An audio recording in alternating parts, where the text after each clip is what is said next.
Positibo pa rin sina Paulo Contis at Isko Moreno sa kabila ng pinagdaan ng legal battle ng kinabibilangang noontime show, ang tahanang pinakamasaya na dating kilala bilang Itbulaga. Maaalalang magkasunod ang naging desisyong hindi paboran sa television and production exponent kaugnay ng legal battle nito laban sa grupo ni Tito Sotto, Vic Sotto at Joey De Leon o mas kilala bilang TVJ. Ang tape ang producer ng Black Time Noontime Show na umeere sa GMA7, habang TVJ ang co-producer ng Noontime Show na umeere sa TV5.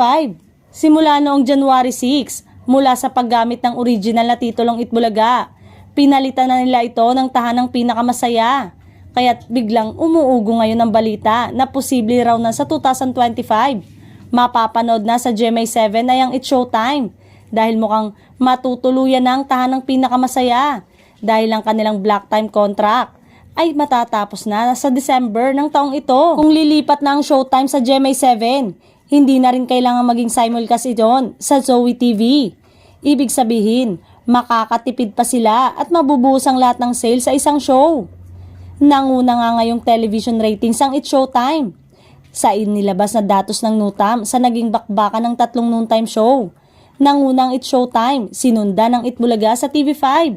Malayo ito sa naging ratings ng It's Showtime sa tahanang pinakamasaya. Dahil sa mataas na ratings ng noontime show, inaasahan na dadami pa lalo ang advertisement sa kanilang programa. Lalo't ang television ratings ang tinitignan ng mga advertising agency.